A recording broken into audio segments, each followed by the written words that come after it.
Hey, this is Chad Madden, and I have a pretty important message for you today because it was probably the pivot point in my private practice career, and oddly enough, it came up here in a post that somebody wrote within our LinkedIn group here. And the comment was this, that if you're in an area where there's POPs physicians, just get up and move. And there was some other recommendation in there that just providing good care is enough, because what happens, and I think the dream that we all buy into in the beginning is that we're going to get referrals and we're much better than the therapist down the street. So when referrals come to us, they're going to speak highly of us, and they're going to go out and tell everybody about how great we are and the high quality of care that they received in our office, and we're going to be inundated with more business than we ever know what to do with. Well, I went on that for about 2 years, and I recovered. But what I ended up doing, and I want to walk you through that process of how I got to that pivot point. We went from 99 new patients per quarter was our highest ever in my first 2 years in private practice. So we were averaging about 33 new patients a month. And once I made the pivot point, within 30 months, so 30 months later, so about 4.5, 5 years into private practice, we hit 184 in a month. And it all came from a shift in my thinking first. And here's what happens. When you begin putting yourself out there, you're going to be attacked. And you're going to be attacked by physicians or referral sources who have the same exact viewpoint that you may have right now, especially if you're in a practice that is small, stagnant. You basically have a sustenance practice where you have 1,000 square feet or 2,000 square feet, and you're seeing less than 80 visits a week, and you're barely paying your bills, and you're afraid of a new Medicare change or a new corporate PT coming into your area and taking your patients, or the new hospital system buying up your referral sources and not even allowing you to speak with those referral sources anymore. If you're afraid of that, here's the thought process that I had in place, or the mentality that I had in place, which was really a limiting self-belief. And that self-belief was this: I shouldn't advertise my services. I shouldn't have to. And what that does is it completely paralyzes any effort that I may put into studying marketing, reaching out for creative solutions of how I can market and attract the type of patient that I want to treat, and it gives me an out. The problem is that the banks and the electric company and the phone company, they don't take your excuses as payment.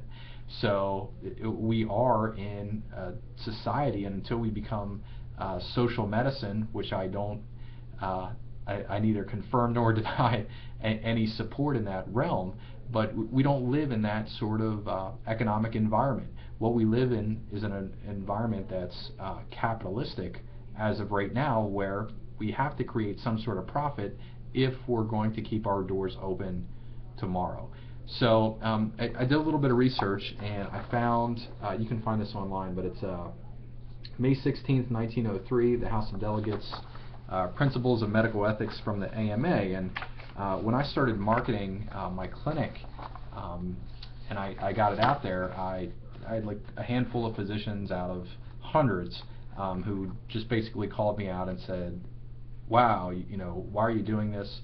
You don't need to market your services. If you just treat people well, we're going to send you more patients than you'd ever want. And I added up for those 3 or 4 physicians, and I think they had sent me a total of 12 patients in the past year. And I was like, no way am I listening to them, but where did this idea come from? Go back to 1903. So this viewpoint still pervades our healthcare industry all these years later. And if you go to section 7, I want to read this to you. It says, it is incompatible with honorable standing in the profession to resort to public advertisements or private cards, which are business cards, inviting the attention of persons affected with particular diseases. So that means if you're a urologist, you can't advertise for urology, okay? To promise radical cures, which is self-explanatory, to publish cases or operations in the daily prints, or to suffer such publications to be made.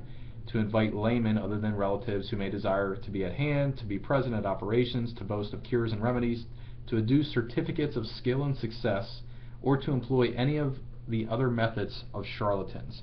And that is the key point. That idea, that false idea that we shouldn't advertise our services as physical therapists comes from a fixed idea back in 1903 where these physicians were trying to separate themselves from snake oil salesmen. So realize that that is not the context in which we operate today. So if I specialize in lumbopelvic pain and you specialize in lymphedema, shouldn't the public have the right to know that I specialize not in lymphedema, lumbopelvic pain, and you specialize in lymphedema? I think it's pretty logical. And the other thing that I want to share with you is this, and this is going to the early 1900s as well. The most effective thing that we can do and how we can be scientific with our marketing is to go to direct response marketing. And this is the earliest work that I can find. Again, this is a free PDF, but it's called Scientific Advertising.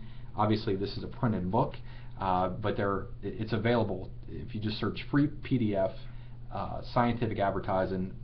It was written by Claude Hopkins in, I believe, 1923. And in it, he outlays the concept of direct response marketing. Yes, he was doing it for mailings, but guess what? The guys that are killing it in social media are using those same exact concepts. So you can do that same exact thing, and I want to share a quick win for you.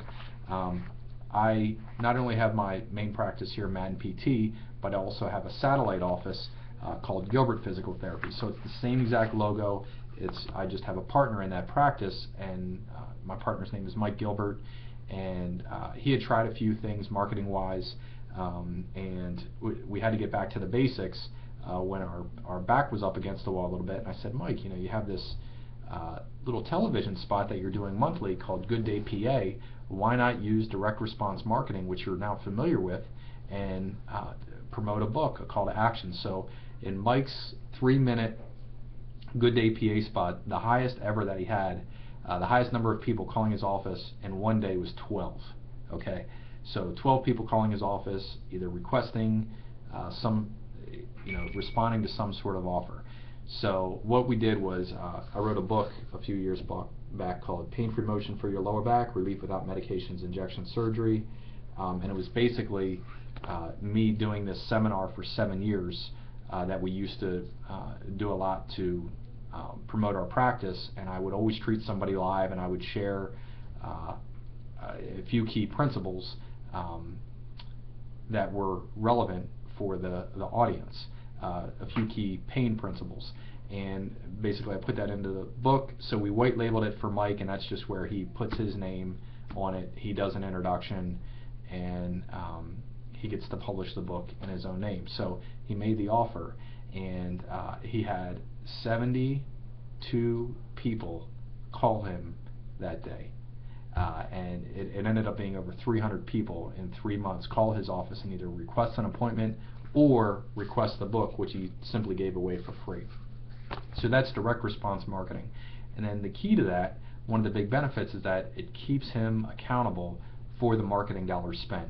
Because many times as PTs, because we tend not to study marketing, or we tend not to study sales, which is a big taboo word, we don't go into it because we have this false idea that blocks us from doing anything, which is, hey, if we just have a good quality of care, if we just have that one more certification, if we're recognized by this technical body, or we have a fellowship, or we complete a residency, that's gonna be what attracts patients, and that is not true. So don't fall into the trap. Check out those books, and I'll post some links for you as well.